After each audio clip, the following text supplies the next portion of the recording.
So welcome to our all-district conversation, Black Student Voices, the State of Our Democracy. I'm Dr. JeffriAnne Wilder, Executive Director of Diversity, Equity, and Inclusion at Shaker Schools. I'm joined by a wonderful group of Shaker students who will be leading us through an exciting and engaging learning discussion about American democracy. Before we begin this morning, I would like to introduce our superintendent, Dr. David Glassner, who will share a few remarks about the nature of this all-district assembly. From there, we will hear from Dr. Marla Robinson, our Chief Academic Officer, who will set our occasion. Welcome to Dr. Glassner and Dr. Robinson. Good morning, Shaker Heights students and staff. I am Dr. David Glassner, Superintendent of Shaker Heights Schools. Welcome to Black Student Voices, the State of Our Democracy.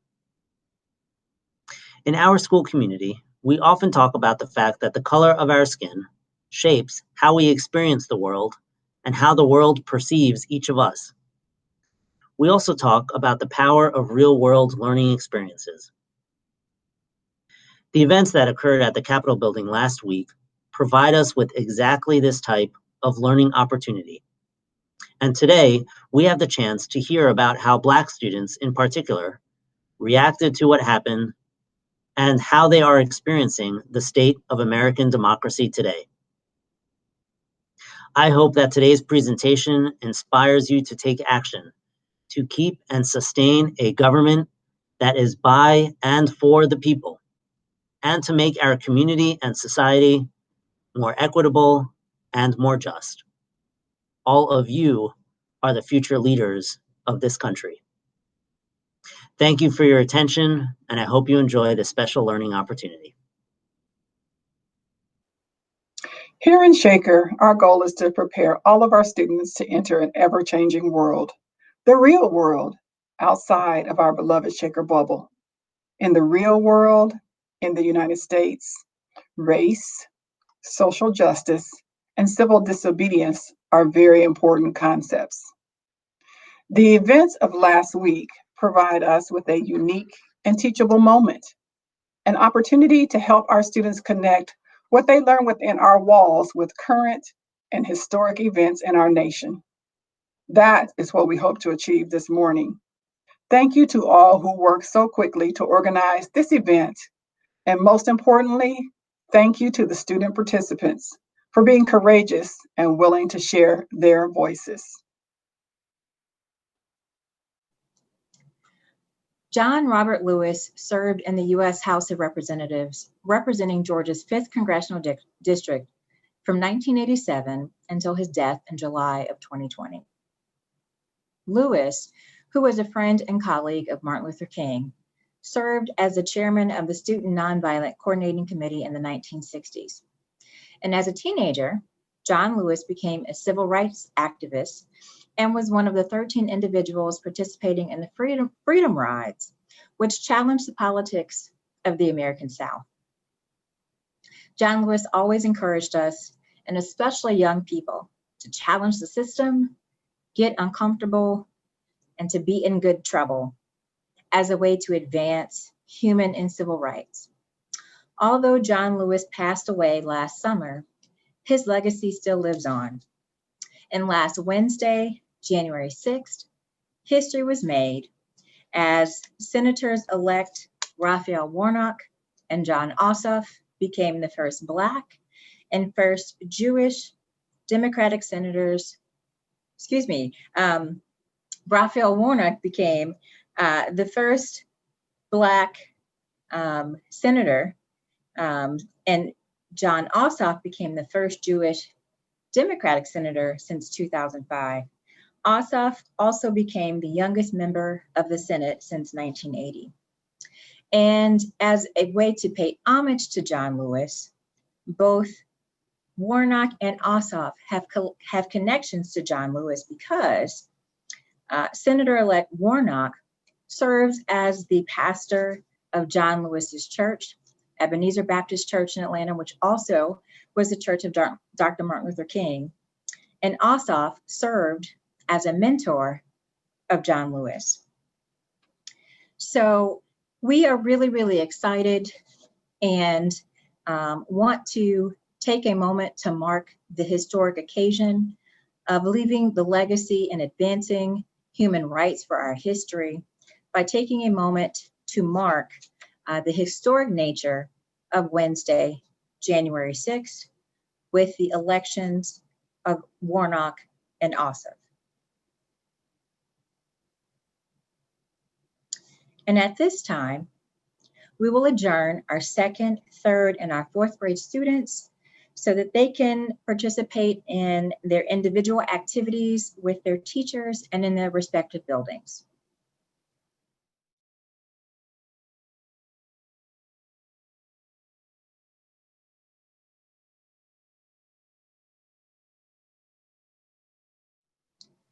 Also taking place last Wednesday, January 6th, we witnessed history at our nation's Capitol building with an unprecedented attack. We want to hold space at this time to debrief, reflect, and check in as a district. Specifically, we want to make a space for our Black students at Shaker to share what they saw and talk about what they learned. And at this time, I'd like to introduce our student panelists. Joining us today, we have 12th grader Dalton Mosley, 11th grader Ayande Joseph, also 11th grader Alina Roach, 8th grader Rory Lee, Badri Jenkins, who's in 7th grade, Emmanuel Zarders, who is a 6th grader in the district, and last but not least, Anthony Crawford, who is a 5th grader in the district. So welcome, students. Thank you all so much for joining us today and participating in this commemorative panel. And as a way to start our discussion, I'd like to ask each of you just a quick check-in question. With everything going on right now, I want you to fill in this blank. So with everything that's going on right now, I feel, A, very strongly we have to talk about what happened on January 6th. Or B, as hard as it might be, it's something we may need to talk about, so a little bit more ambivalent. Or C, it's too much going on. There's no way I'd touch that with a 10-foot pole. So each of our panelists check in, let us know how you're feeling about everything that's happening right now as a result of January 6th. In no particular order, go ahead and jump in. I strongly feel that we need to discuss this topic. I agree. I mean, personally, there are many, many implications and possibilities that I observed after not only hearing about the event, but also seeing it happen over a live stream on the internet. There are a lot of things that need to be addressed and a lot of could-be's and would-be's and what-ifs that need to be talked about so we can fully analyze the situation, in my personal opinion. So I do also strongly agree that this is something that needs to be talked about and addressed. I mean, after seeing what happened on the 6th, I had some very strong reactions and emotions that I went through. And so I definitely feel like we have to talk about this now, not later, now.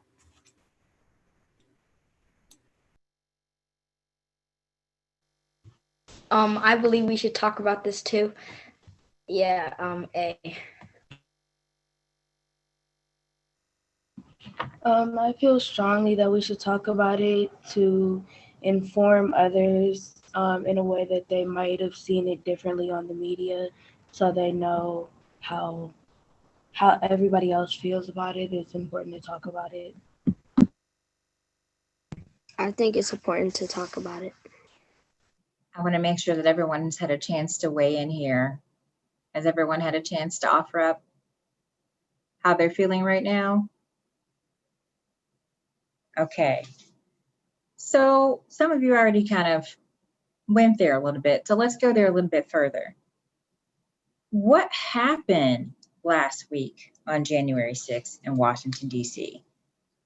what did you feel? Tell us a little bit about what you felt, what you noticed, what you heard on the news. How did that stuff make you feel? And what connections, if any, did you make to other events happening, for instance, in history or more recently? So walk us through your perspective on what took place last week. From my perspective, it's kind of interesting. So what had actually happened was I was sitting right here in this chair doing, countless hours of homework, indulging in it. And I mean, the news was playing on my TV to my far left in my living room. And out of the corner of my eye, all I could see was flashing lights, lots of moving, lots of sound. I could hear lots of sounds. There's a whole bunch of things going on, but I was focused on my current task at hand. But it wasn't only until my friends notified me that something's going down at the Capitol that I instantly broke focus from my homework and actually paid attention to what was going on. And when I did, I was stunned, to say the least, and not exactly in a good way. I mean, like the question says, what happened? What exactly happened? From what we know, our president had incited quite a bit of rowdiness and rambunctiousness in his followers, especially in what has been dubbed by many as the extreme right, or extreme rightist movements. And in their grave and rather over-encompassing support for this president, they stormed the Capitol. After, there was countless whining and complaining about, Trump losing the election, how the election had been stolen from the Republican Party, all sorts of gibberish and nonsense that had been going on ever since Joe Biden was announced president-elect. Now, for me personally, I thought it was just chatter. I didn't pay too much attention to it when Trump was saying all these things. But I mean, to see the effect that it had on his supporters, and then the lengths to which they went to in order to take back this election or to overturn these results is just astonishing. And once again, not in a good way. It's very surprising and very scary, to be honest, that these people blasted through law enforcement defenses and actually had what I would assume is a majority of our country on edge, including many of the people in the Capitol. It's scary to think about. And like I said earlier, with the could-be's, would-be's, and what-ifs, I mean, these people demonstrated what they could do if they put their minds to it.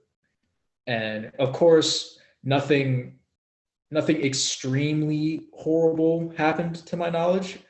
I'm not sure what the state of the Capitol is in right now, but I hope it's safe, because there isn't much talk about it going on today. But it needs to be addressed that whatever happened, I doubt that this is going to be the end, and that we should all keep our minds open, because this is just the beginning of things that they intended to do. If they can go this far, as in taking the Capitol just to overturn an election that, clearly President Trump lost, imagine what they could do over the span of a week. This was just over the span of a day. What could they do in a week or a month or a year if they actually put their minds to it? I'm not trying to insinuate that there's a revolution on our hands or a rebellion. I'm just saying that we need to keep our minds open, because this is radical. And these people accomplished something, whatever it may be. And we need to keep our eyes open to be more aware. And yes, sorry. No, I was going to say thank you, Dalton, for that perspective and asking for others to chime in. So go ahead, Ayande. And yeah, so building off of Dalton, I mean, I was definitely surprised, but then again, to be honest, I was not that surprised. I mean, President Trump has been fueling the hate and the negativity for so long. He's been lying. He's had double standards. He has not held himself accountable for his actions. So yes, I was surprised that his followers actually did commit these acts of violence and terrorism, but I was not surprised because I know that he's been building up to it all along. But I was definitely worried and concerned for our government officials inside the building. But I think most of all, I really was confused how this was happening. How one of our government buildings was being stormed, was being terrorized, was being attacked, and how there was not enough protection or police to hold the terrorists back. And it just made me question how, actually it's kind of interesting because I saw a video on YouTube about a Black Lives Matter peaceful protest alongside, it was two different screens right next to the storming of the Capitol building. And it was just interesting to me how, you know, on one side you have the terrorists taking selfies with the police officer inside the building. And then on the other hand, you have peaceful protesters being shown plenty of violence for peacefully protesting, while on the other hand, it's just crazy. And it's just black and white of the double standards that one society has on the other, that one race has on the other. And it's just so sad to see that we've let this happen and that we even elected someone in the first place that has allowed this to happen. And I think that it's just a blatant call for all of us to, that this fight is not over and it probably will not be for a long time. We need to keep pushing, fighting, and giving it all of our best.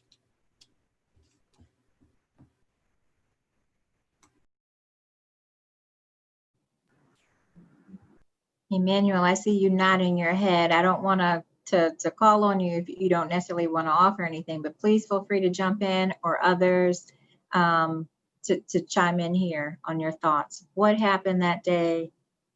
How did the images that you saw, how did that make you feel?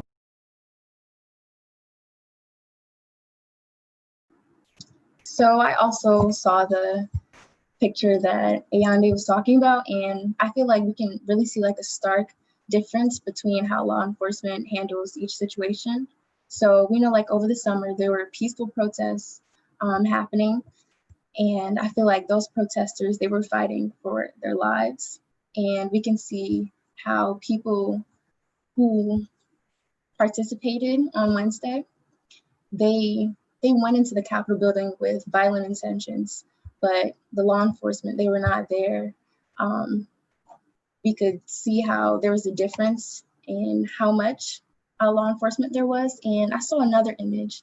One of the participants, he was holding like a podium from the Capitol building, and you couldn't really see any law enforcement behind him in the picture.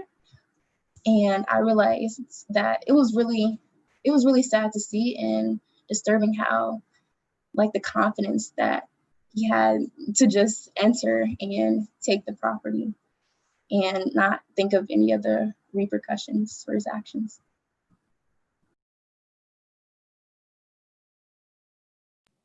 Anyone want to share any conversations that you may have had with your friends or family members about what we were experiencing as a nation? What's those conversations look like?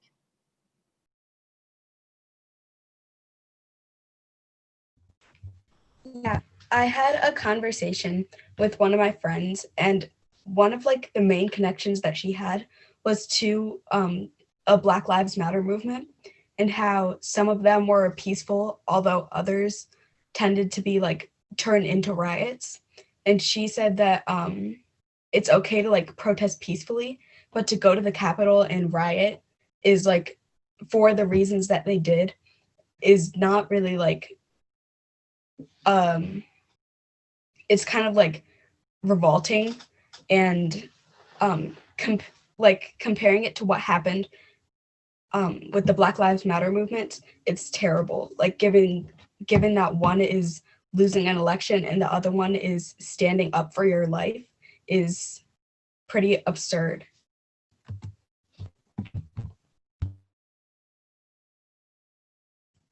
I honestly like the fact that you brought up the reasons that they did that, or alluded to them, I should say, because I mean, one of the ways I look at situations like this, and frankly, all situations concerning why human beings do the things they do, is that every action taken by any person is based on reason.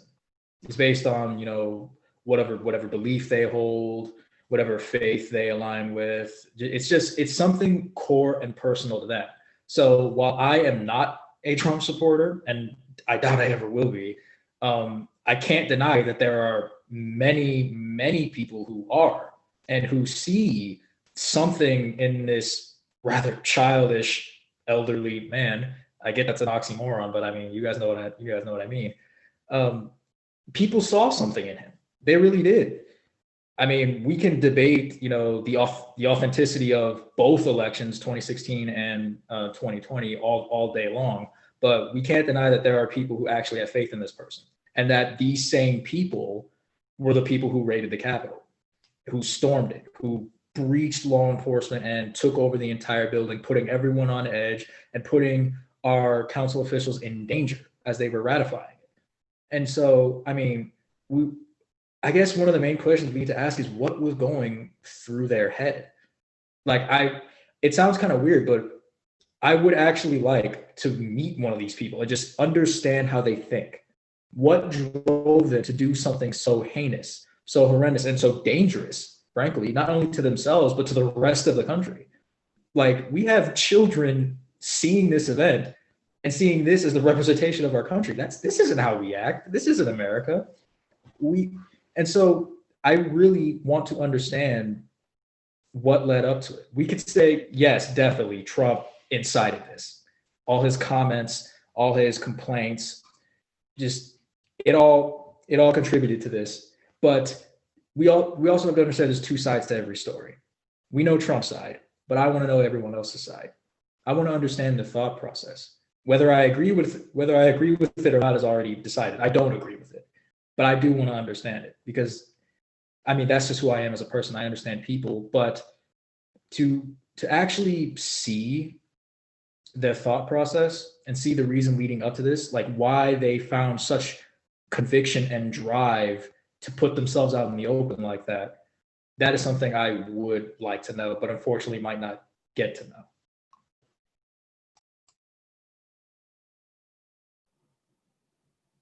Okay, I wanna tee up another question, but as I do, or before I do, I want to provide the opportunity for folks who haven't had a chance to jump in the conversation and who want to jump in the conversation.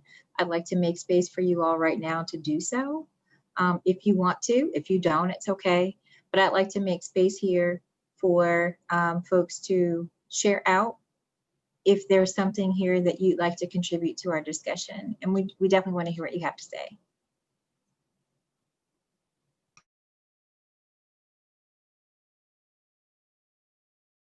I just wonder, what they would have done if Black Lives Matter would have stormed the Capitol. Like, there was peaceful, I forgot the word. For Black Lives Matter, what they were doing was peaceful, but then the police just came and made it into they made the people angry, and then I don't know what they would have done, but yeah. I want to add something to that. Exactly peaceful protests. They made it into protests that were not peaceful. They, like, police officers, they made it that it wasn't a peaceful protest anymore. It wasn't. They added law enforcement, and they were hurting people just because of what they were protesting about, and they were turning it into something worse than what it was even being, and so yeah. Yeah, building off of what Emmanuel and Anthony were saying, I think that if it was Black Lives Matter who marched on Capitol, it would be a lot more than 4 bodies that were dead. And so I think that's a very scary thought for me as a young Black man in America. And I think that for all Black people in America is an extremely scary thought. And going back to one of your previous questions, me and my mother, we talked about this. I would definitely say we were starstruck, to say the least. Just we were curious, where were all the officers, and just the lack of response that there was to this pretty big threat, I would say. I mean, I'm pretty sure I heard that they were armed, and that some of them I heard had pipe bombs or something. And so that just really makes me worried that, like, the fact that they were almost able to successfully, I mean, achieve their goal. I mean, I can only assume, I don't know, maybe blow something up or take hostage some people. I mean, I can only assume the worst. And so that's just pretty daunting and scary. Ayande, the next question I was going to ask sort of dovetails really nicely with what you're mentioning here, particularly as you were talking about the conversation that you and your mom were having. And this is for the entire group. And again, feel free to chime in as much or as little as you'd like. As Black students, are these events impacting you differently than your peers and your friends who are not students of color?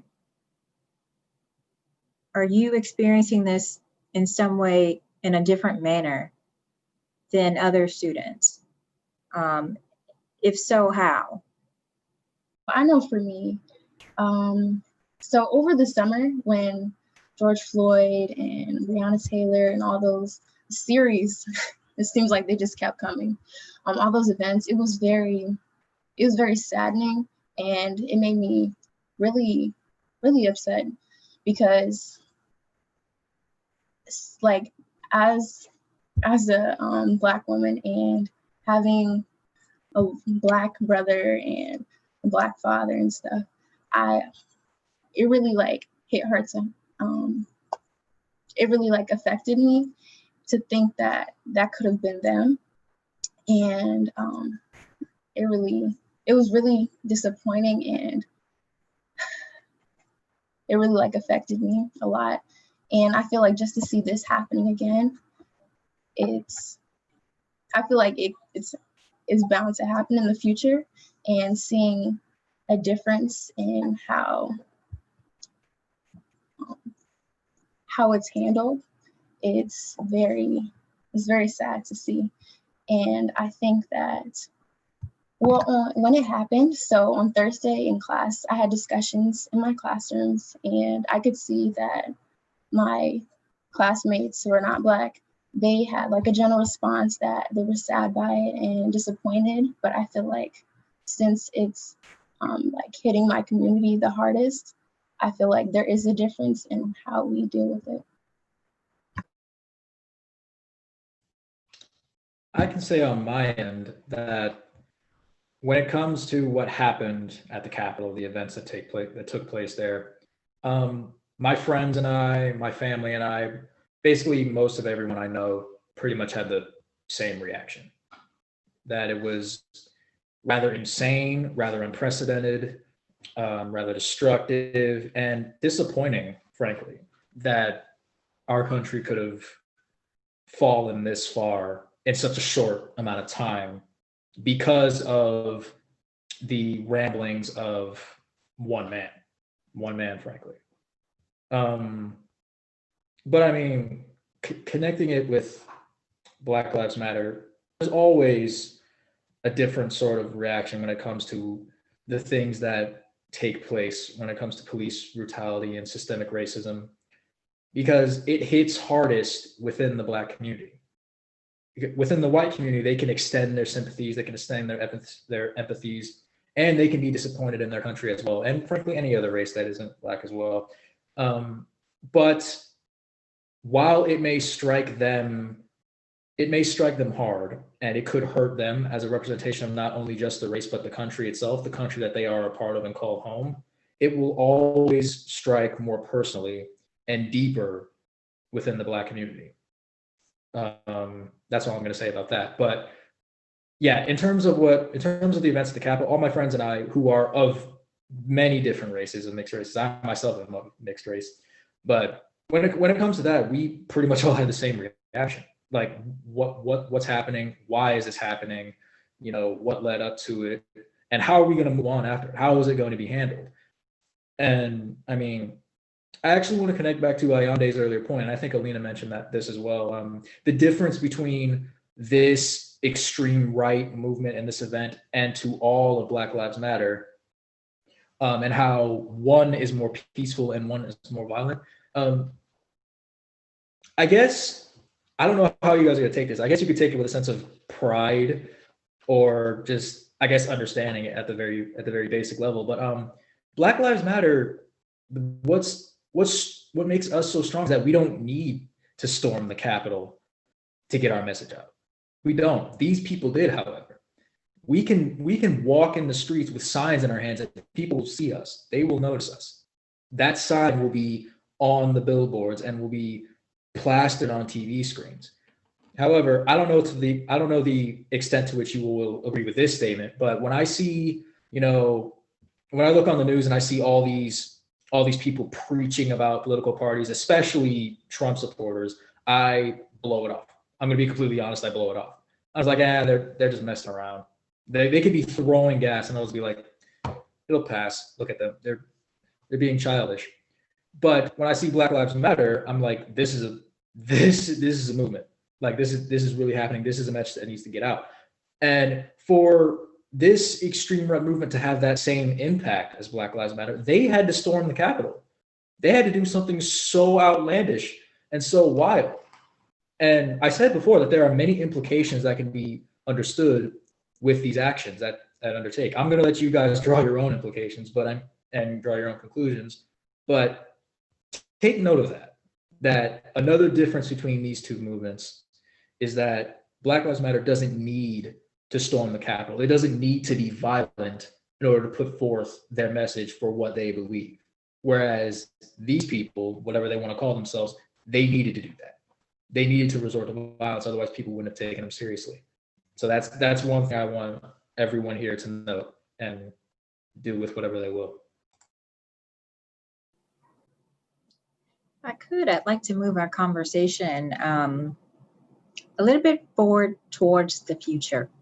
So next week, on the 20th, we will be installing and transitioning a new president and a new administration. Given that, what do you think, or how do you think these events are foreshadowing about our coming months or even years? What do you all think elected officials can do? And what do you think ordinary citizens can do? What can you all do? What do you want to do and see in response to these events?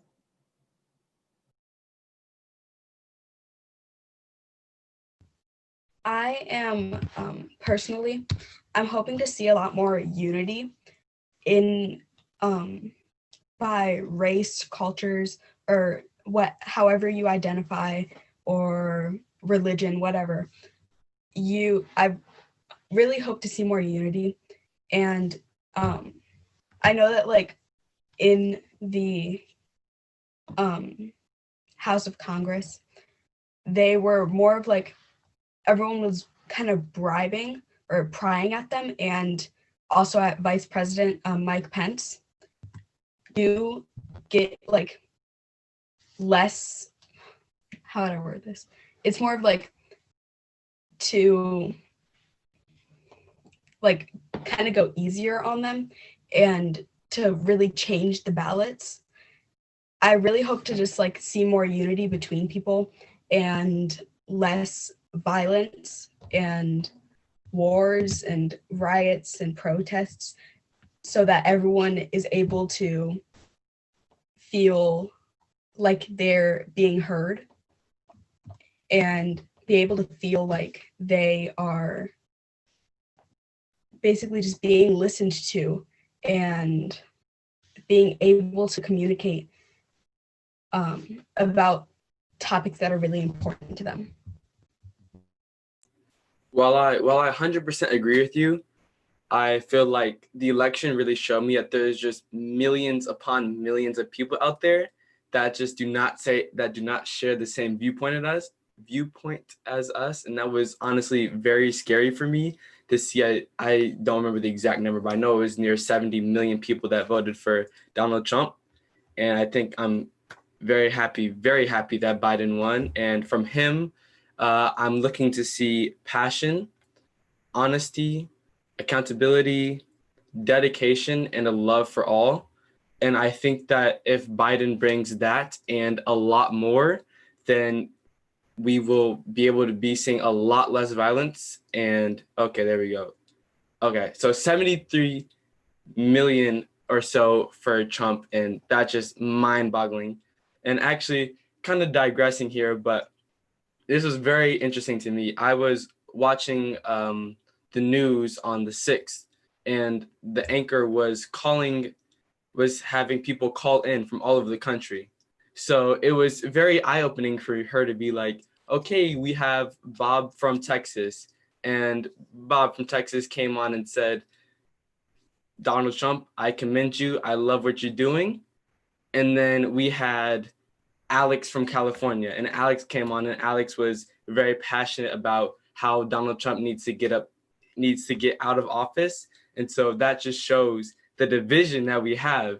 And I think that as long as people are being told two separate things, there's always going to be a division. There's always going to be disagreements. But I think that we just need to work on educating people around us. I think that that is each and every one of our jobs. And I think that in Shaker, we do a fairly well job of trying to educate those with CORE, SCORE, and other programs that we have. And so I think that everyone's individual responsibility is, once you learn something, once you're enlightened, if you see someone else make a mistake, do not let it go by. You got to call them out on it. If they say something that they should not be saying, we got to hold them accountable. I think that the fact that we had Donald Trump, someone that we did not necessarily hold accountable for his terrible actions, it showed a straight garbage role model that people are allowed to not be held accountable. So I think that if we hold Biden accountable, I think that that'll be an excellent role model, excellent example, and we can see hopefully some beautiful, positive changes in these next 4 years. I follow up with the new president needs to have integrity, communication, self-awareness, gratitude, influence, empathy, and he needs to think less of himself and more of others. Manuel, I love those qualities there that you've listed. When we're thinking about, again, the pathway of history and the footprint and the legacy of things in which were put in place to advance all humanity and all civil rights. That's when we think about, what's important to us, and regardless of who voted for whom, we are all part of our nation, and we need to, of course, we want to encourage particularly students, right, to think about how we can find pathways forward.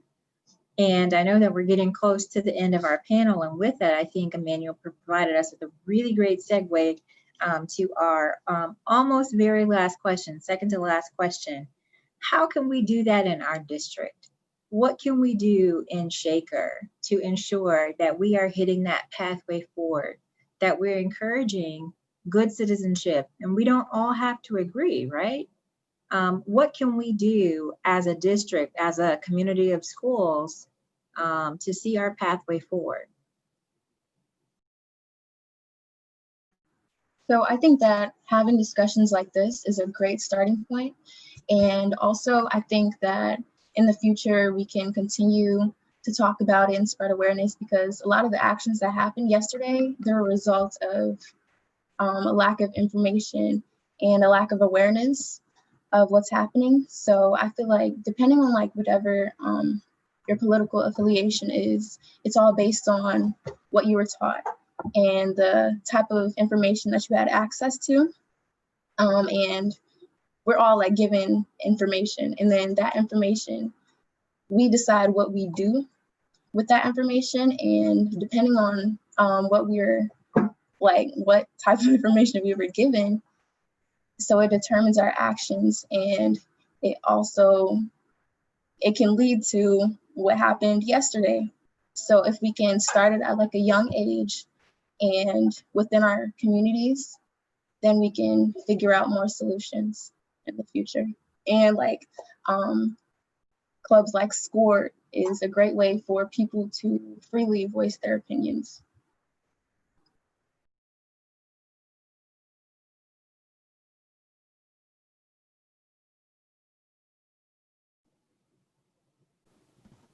I think if we had discussions in class, like more than just 10 minutes, like maybe half of the class, so we can still get through our lesson plan, to take time to talk about events that happen like this, it could really be beneficial for the kids to learn.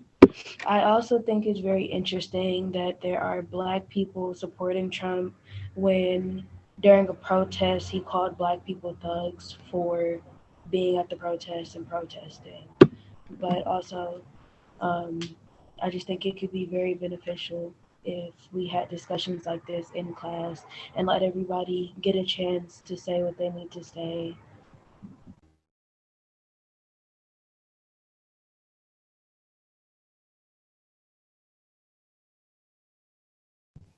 I think in this school district, it's very more of a diverse community. So if we were to like more teach about like what's happening more in the current events, as well as like things that have happened in the past, if we were like learning more about what was happening in the current events, we would be able to establish our opinions a little bit better and be able to express our feelings about how like our current country is being run. And yeah, like if we were able to just like communicate a little bit more and be taught about what's really happening. Yeah, building off of what everyone already said, it might have just been because it was a long time ago, but I personally cannot remember really any days where we would talk about race other than the 3 days that SCORE came in. And in my opinion, I think we can all agree that 3 days a year is not nearly enough. And so I think that, like what Alina said, we need to have more often. We need to have discussions like these and more panels, more community spaces. I know SCORE/CORE is providing those, but I think that even more because people have the choice not to go to those. And I know that some people might not want to go just because of personal engagements or whatever, but I think that us coming and giving opportunities in the classroom for, maybe the teacher to talk to the students, or maybe even someone outside, maybe, high school students could, well, that's already scored. Maybe, just more opportunities, I would say. Yeah. I believe we have to start with ourselves. We have to educate ourselves and not divide ourselves by color, I guess.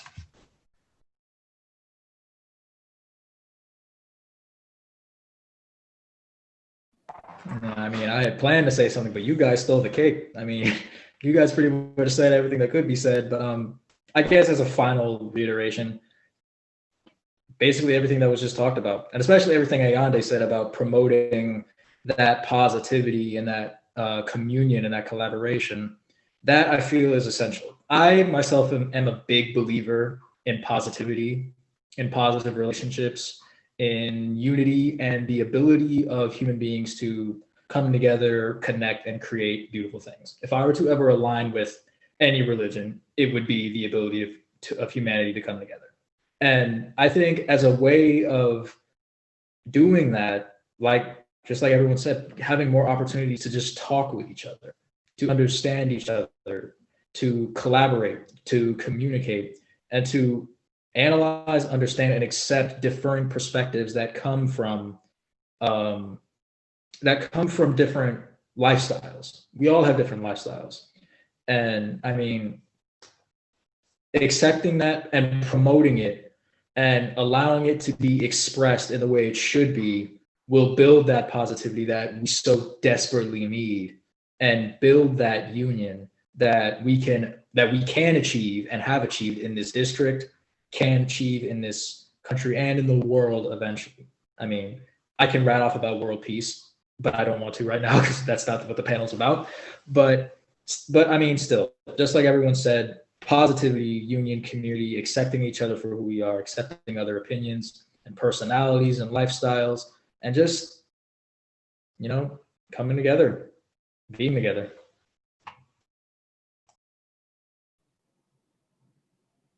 Well, as a way to close out, this has been such an engaging and really, really wonderful panel. I'd like to just open it up one final time for our panelists to share out anything that they did not have the opportunity to share. So anyone want to offer up anything as we close out? Yeah, about our feelings. I feel sad for the police because like many died. I heard like 40, I think. I don't know, because of their because how hurt they were, and then many were hurt. That's why I feel sad.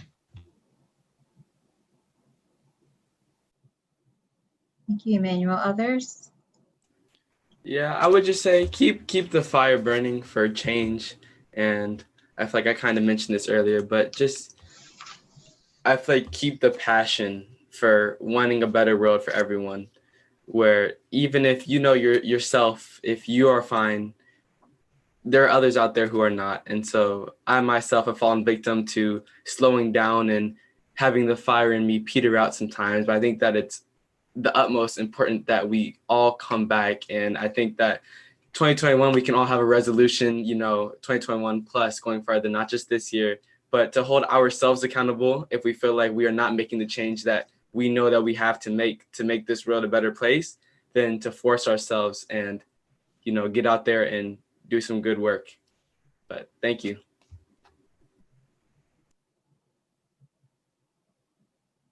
All right, with that, thank you all so much. Thank you again. And final, as we close out the panel, thank you to Dalton Mosley again, Ayande Joseph, Alina Roach, Rory Lee, Baji Jenkins, Emmanuel Zarters, and Anthony Crawford. Thank you all for joining our All District Assembly, Black Student Voices, the State of Our Democracy. And as a way to close out, I started by talking about John Lewis, and I'll end here with a quote from John Lewis. When you see something that is not right, not just, not fair, you have a moral obligation to say something, to do something. Our children and their children will ask us, what did you say? What did you do? Thank you all for joining us on our panel, and we will see you again very soon.